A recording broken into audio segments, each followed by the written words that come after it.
The morning Eli Cutter rode into Harrow Creek, the sky was the color of a bruise that hadn't finished forming.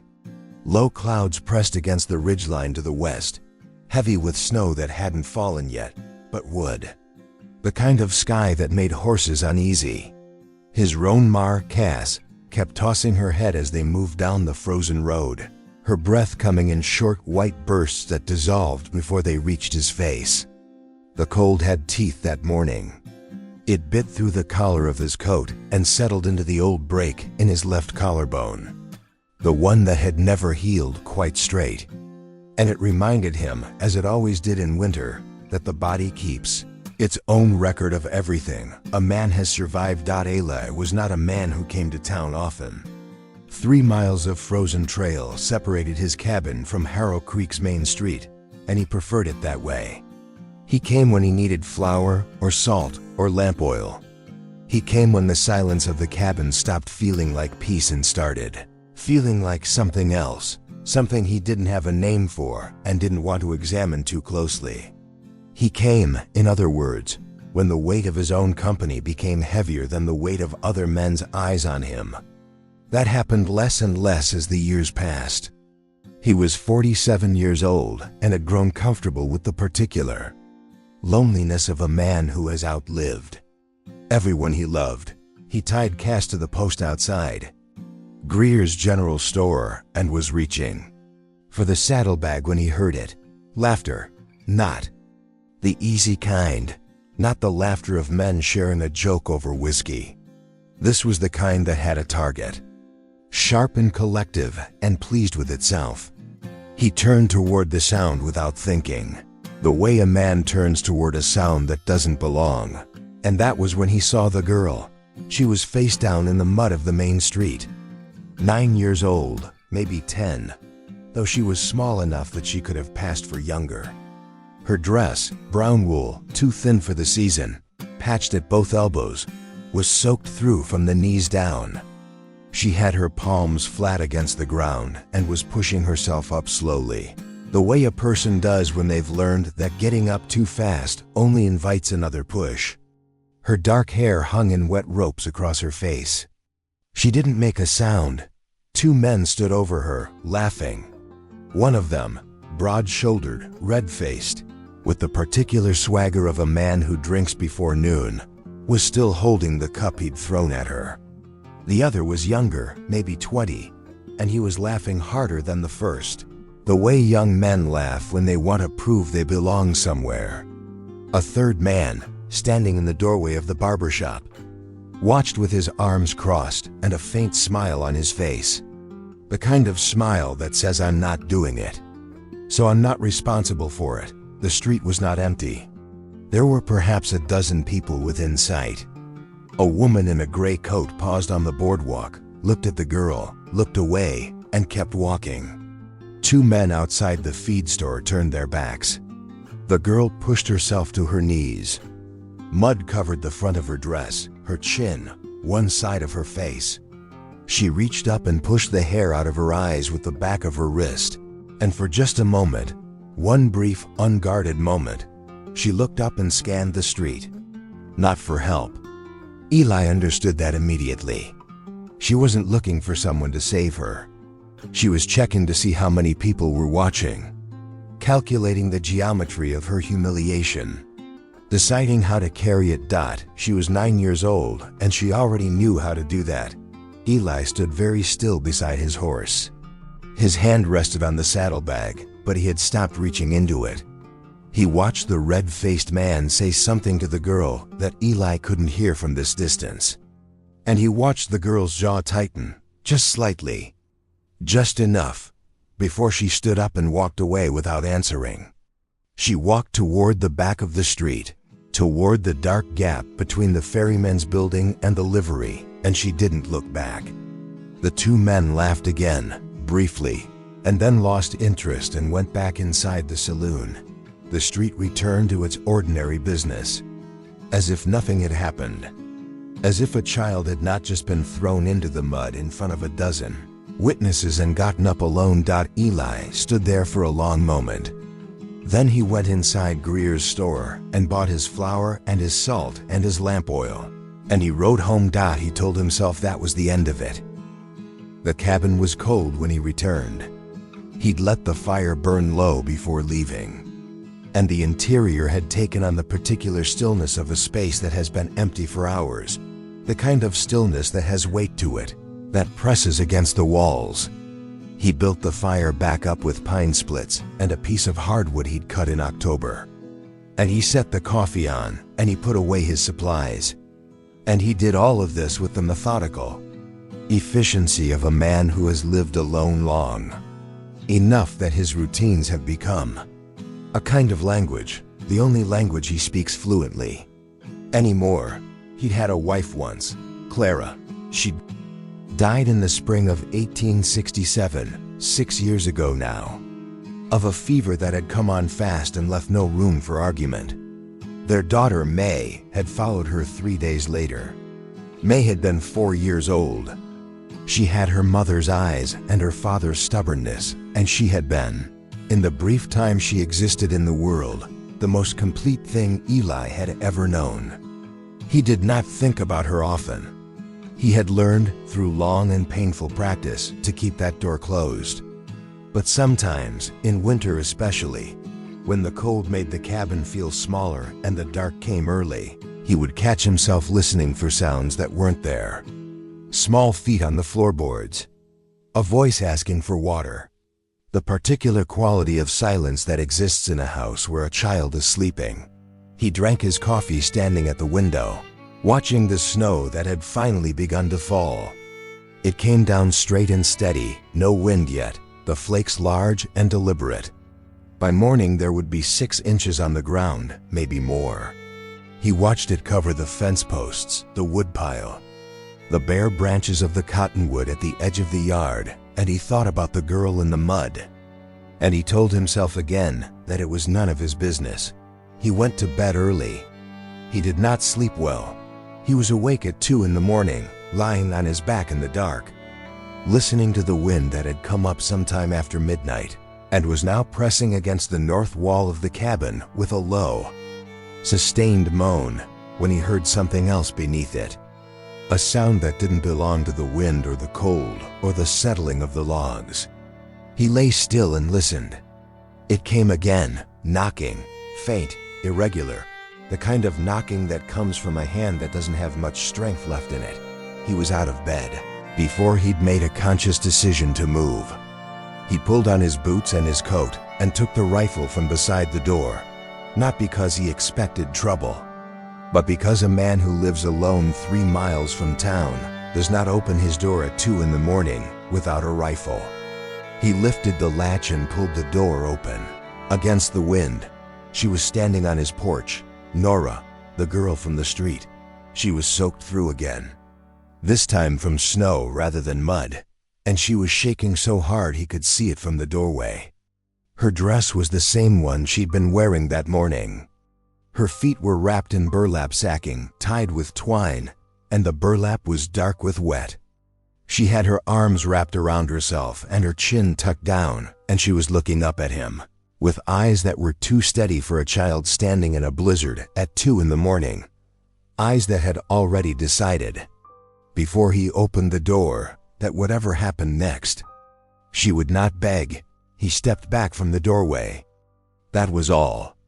He didn't speak, didn't gesture, just stepped back and left the opening clear. She came inside. He closed the door against the wind and turned to look at her. She was standing in the middle of the room, dripping onto the floorboards, still shaking. In the firelight, he could see that her lower lip was split and swollen. There was a bruise along her left cheekbone that hadn't been there that morning.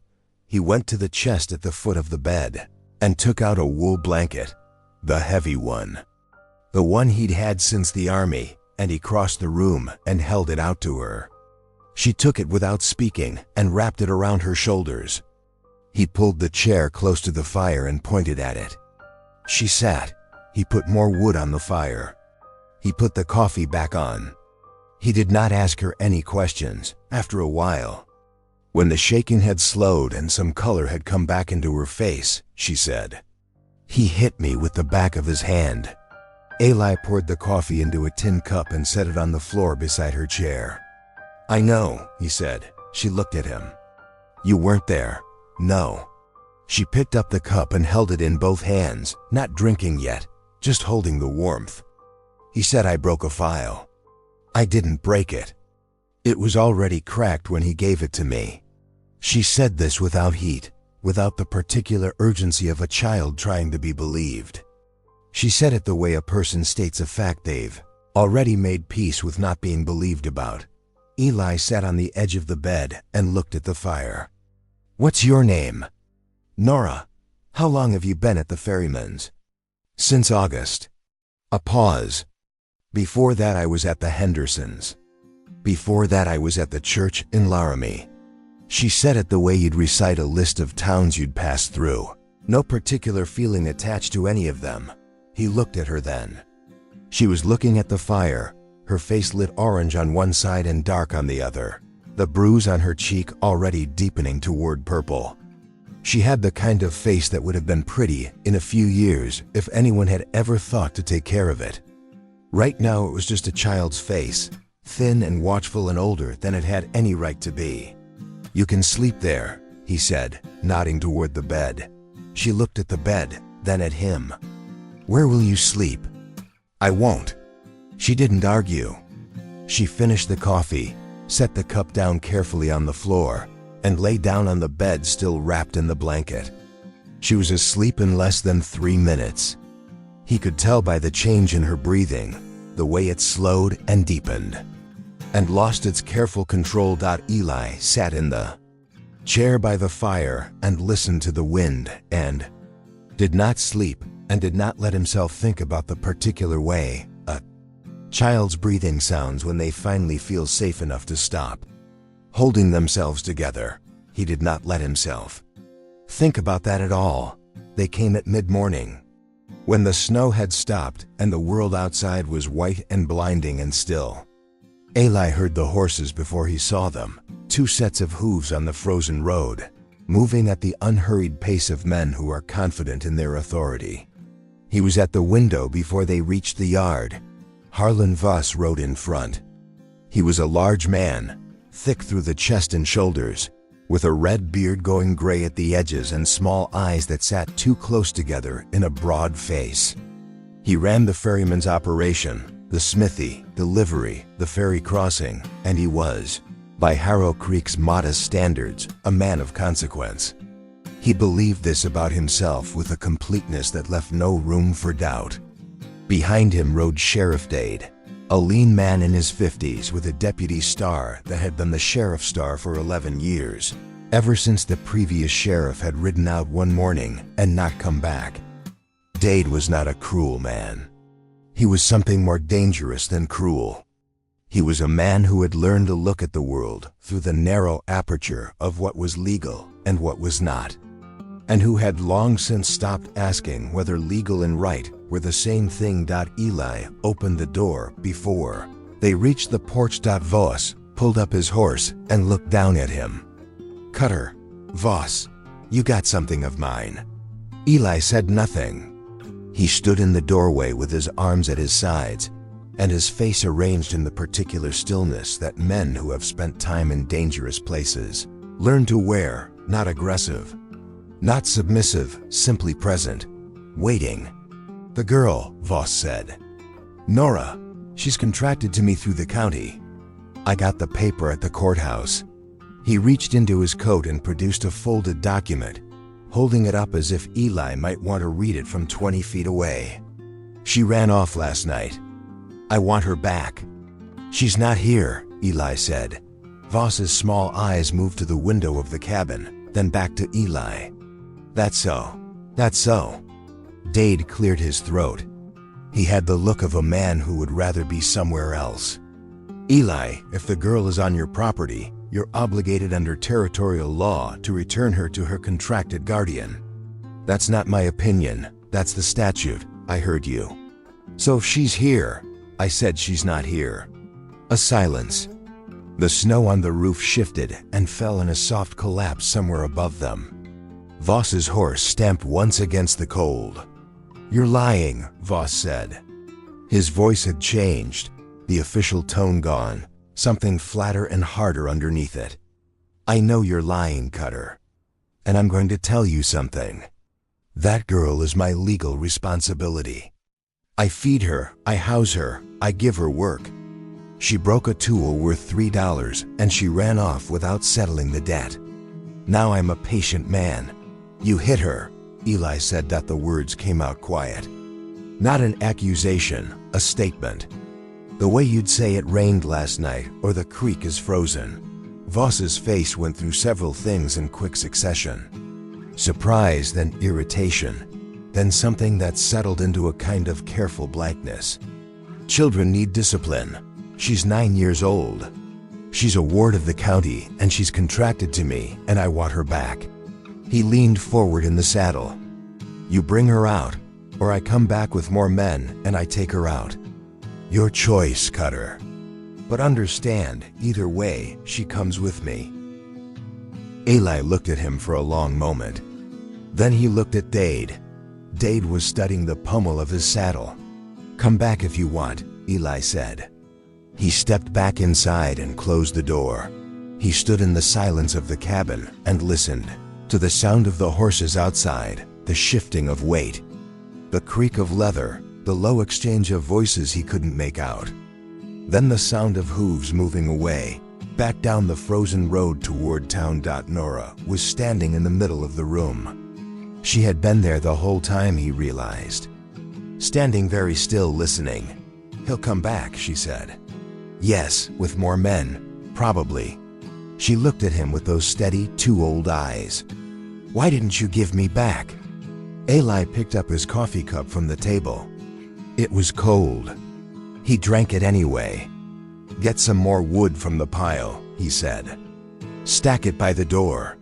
She held his gaze for another moment. Then she went and got her coat, the thin wool thing she'd arrived in, and went outside. He stood at the window and watched her carry wood, armload by armload, from the pile to the porch. She worked without complaint, without hurry, without the self-conscious performance of a child trying to prove their usefulness. She just worked. The way a person works when they've learned that work is the only currency that doesn't get taken away. He had a decision to make. He knew that. And he knew that the decision had already been made, if he was honest, the moment he stepped back from the doorway last night and let her in. But knowing a decision has been made and understanding what it will cost are two different things. And Eli stood at the window and looked at the girl carrying wood in the cold and let himself understand, fully and without flinching, what this was going to cost him. He had not wanted to care about anything in 6 years. He had been very careful about that. And now here was this child, this thin, bruised, unbending child, stacking wood on his porch like she was paying rent. And the door he had kept closed for 6 years was open, and the cold was coming through it. And he could not make himself close it again. He turned from the window and began to get ready to go to town. He left Nora at the cabin with the rifle and 3 simple instructions. Bar the door. Don't open it for anyone, and if anyone tries to come in before he gets back, fire once through the window to scare them off, and then reload. She had listened to all 3 instructions with the focused attention of a child who has learned that instructions are either important or they are given, and there is no middle category. She had nodded once. He had believed her. The road to Harrow Creek was hard and bright under the midday sun, the snow compacted by the cold into something closer to ice. Cass moved carefully, picking her footing. Eli rode with his coat open despite the temperature, his hands loose on the reins, thinking through what he was going to say and how he was going to say it, and what he was willing to do if saying it wasn't enough. That he had known Harlan Voss for 11 years. Not well. Eli did not know anyone well, but well enough. Well enough to know that Voss was the kind of man who understood the world as a series of transactions, and that his cruelty was not the cruelty of a man who enjoyed suffering, but the cruelty of a man who had simply never been required to account for it. He hit the girl because she was there, and she was small, and there was no consequence. That was the whole of it. Men like Voss were not monsters. They were something more ordinary and more depressing than monsters. They were men who had never once been made to stop, but there was something else. Something Eli had carried for 11 years without ever finding a use for it. The way you carry a tool you don't need but can't bring yourself to throw away. He had seen Harlan Voss in the winter of 1862, outside a farmhouse near the Kansas border, doing something that Voss believed no one had witnessed. Eli had been a scout then, moving alone through country that was technically neutral and practically lawless. And he had come over a ridge at the wrong moment and seen what he saw and then moved on. Because in 1862, there was a war happening, and a man could not stop for every wrong thing he witnessed, or he would never move at all. He had never spoken of it. He had never needed to. But he had not forgotten it either. A man doesn't forget a thing like that. He rode into Harrow Creek at noon and tied Cass in front of the saloon. He went inside. The room was not full, but it was occupied. 6 or 7 men at various tables, the barkeep behind the counter, a card game in the back corner. Voss was at the bar. He turned when Eli came in, and his expression moved through surprise and then settled into something wary and watchful. Eli walked to the bar and stood beside him. He did not order a drink. He looked at the barkeep until the barkeep found something to do at the other end of the counter. "I want to talk to you," Eli said. "We talked this morning." "We didn't talk." "You made a threat." "That's different." Eli kept his voice low, not because he was trying to be private, but because he had learned long ago that a quiet voice in a room full of men draws more attention than a loud one. He could feel the card game in the back corner going still. "I'm going to tell you something, Harlan, and I want you to hear it clearly. That girl is not going back to you." Voss set his glass down. "You don't have the authority. I know what you did outside the Mercer farm in January of 1862. The room went very quiet. Not the quiet of people pretending not to listen. The quiet of people who have stopped pretending." Voss's face did not change immediately. It changed slowly, the way ice changes when the temperature shifts, not all at once, but in a gradual, irreversible process. The color left his cheeks. His jaw tightened. His small eyes moved around the room, taking inventory of who was present, calculating. "I don't know what you think you saw," he said. His voice was careful now, controlled. "I know what I saw." Eli turned slightly so that he was addressing the room as much as Voss. "There are men in this town who've done business with Harlan Voss for years. Men who've trusted him with their horses, their tools, their contracts. I'm not here to destroy a man's reputation on old business." He paused. "But I am here to tell you that if that girl comes to harm, if anyone goes to my property and takes her by force, or if she turns up hurt after this, I will stand in this room and I will say in full what I saw in 1862, and every man here can decide for himself what it means." Silence. Voss stared at him. There was something working behind his eyes.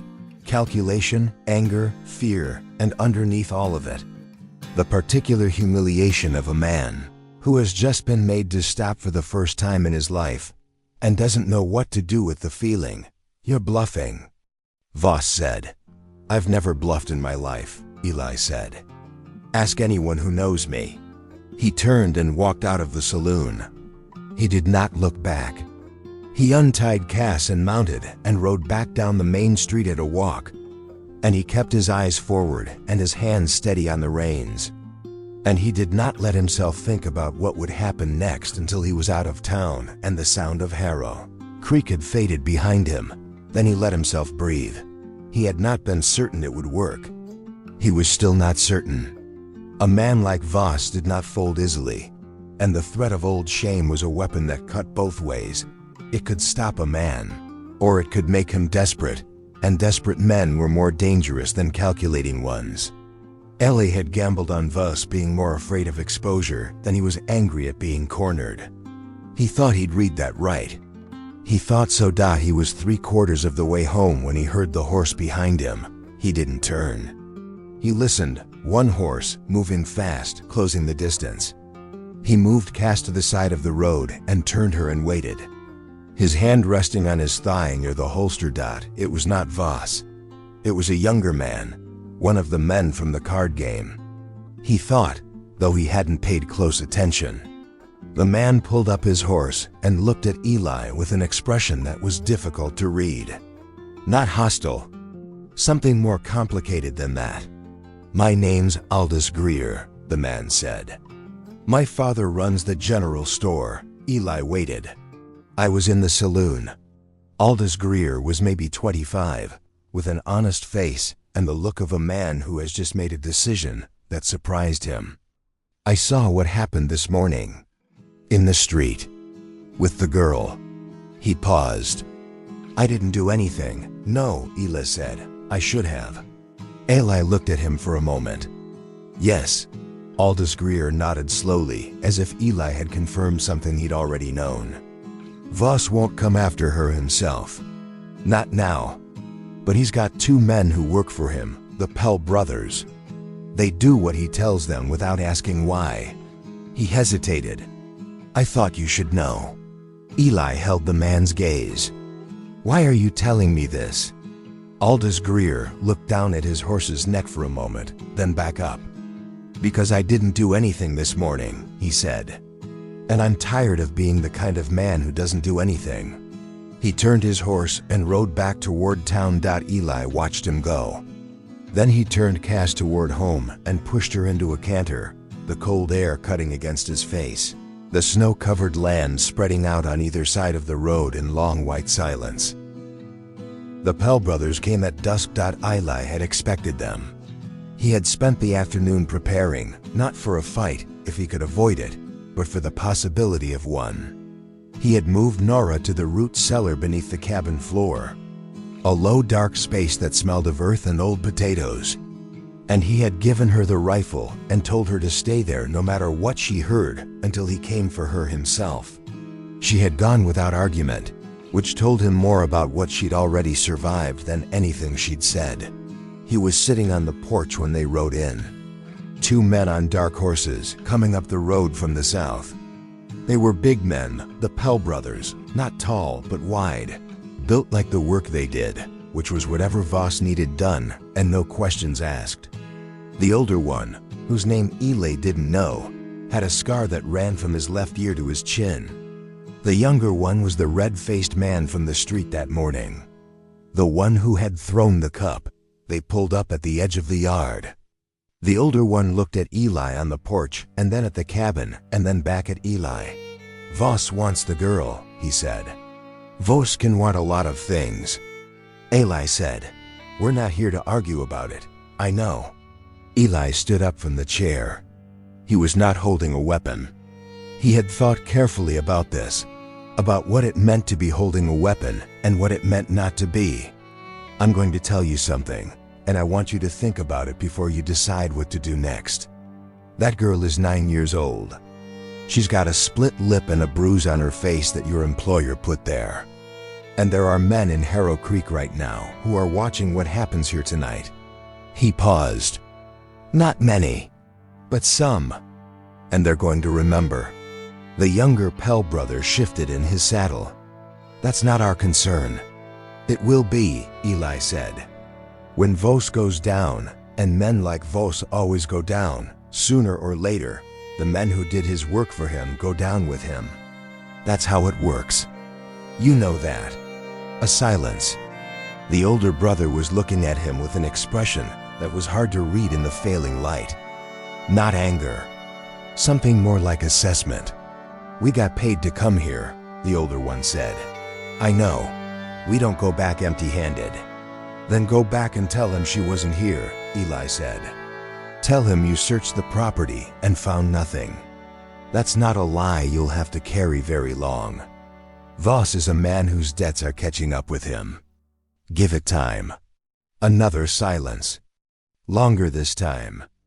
The horses stood still in the cold, their breath rising in pale columns. Somewhere in the dark beyond the tree line, something moved through the snow, a deer, probably, or a fox, and the sound of it was very clear in the stillness.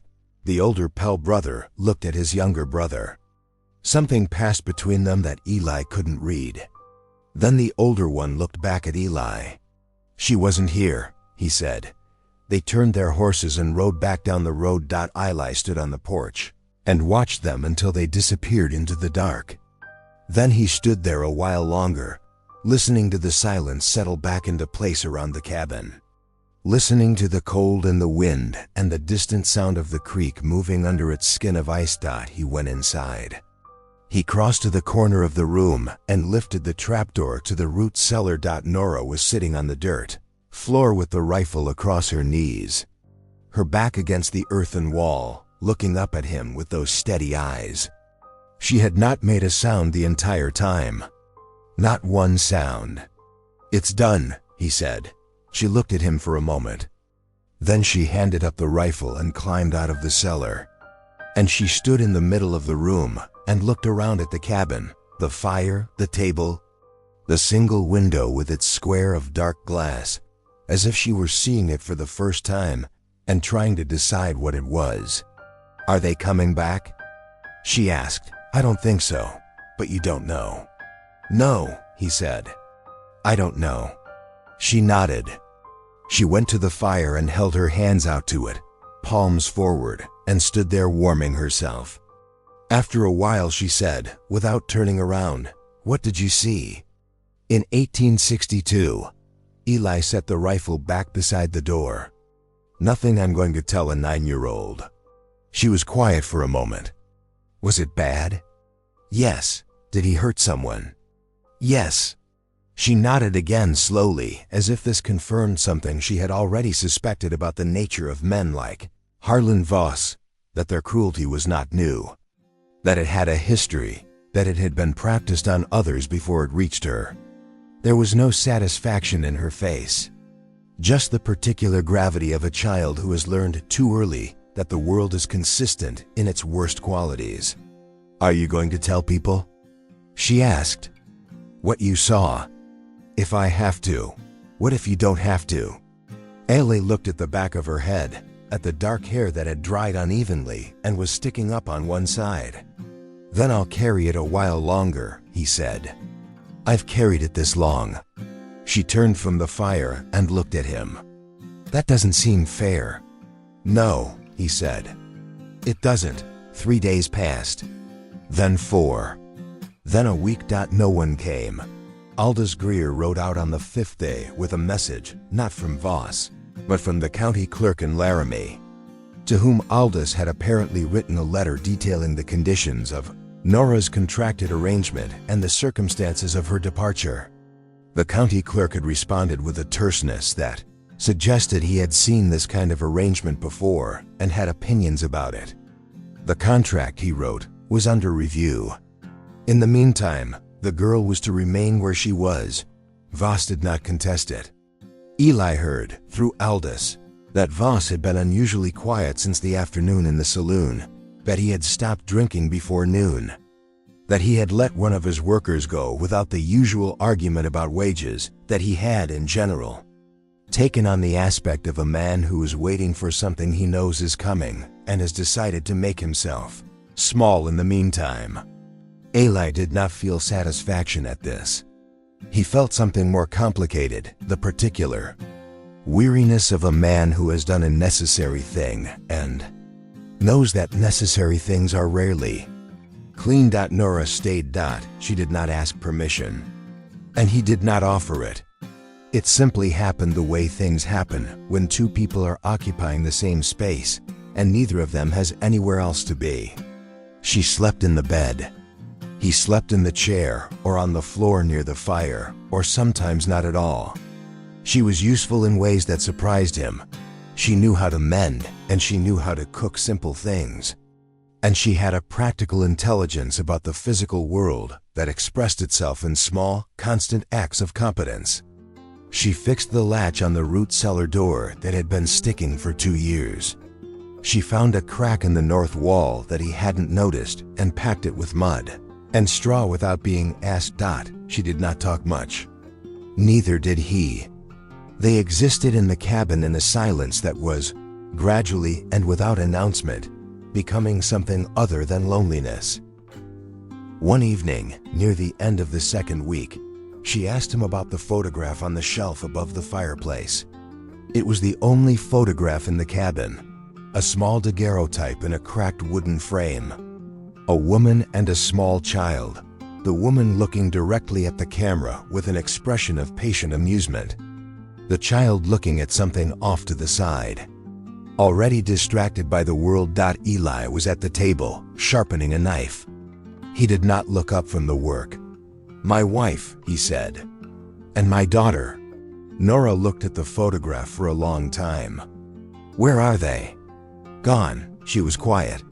"Then, how long ago?" 6 years. She turned from the photograph and looked at him. He was still looking at the knife, drawing the blade along the whetstone in long, even strokes. She watched him for a moment. "I'm sorry," she said. He set the knife down. He looked at the photograph. Clara's face, patient and amused, looking back at him across 6 years of silence. May's face, turned away, already gone. "So am I," he said. Nora went back to her mending. The fire crackled. Outside, the wind moved through the cottonwood with a sound like water. And the snow on the roof shifted and settled. And the cabin held its warmth against the cold, the way it always had, steadily. Without drama, one log at a time. Later, when she was asleep, Eli sat in the chair by the fire and looked at the photograph and thought about the strange arithmetic of loss, how it takes everything and leaves you with nothing. And then, if you are very unlucky or very lucky, it sends something small and stubborn to your door in the middle of a blizzard. And you step back from the doorway and everything changes. He had not wanted this. He had been very careful not to want anything. He reached out and added another log to the fire. The flames caught it and rose, and the light moved across the walls of the cabin. And in the bed, Nora slept with the deep, unguarded sleep of a child who has, for the first time in a long time, decided that the place she is in is safe enough to let go. Outside, the snow had stopped. The sky had cleared to a hard, brilliant black, and the stars were out in their thousands. And the land lay white and still and enormous in every direction, indifferent to the small warm light in the window of the cabin, indifferent to the man sitting beside the fire and the girl sleeping in the bed and the particular, fragile, unasked for thing that had taken root between them. The fire burned. The night held. Some things don't need a name to be real.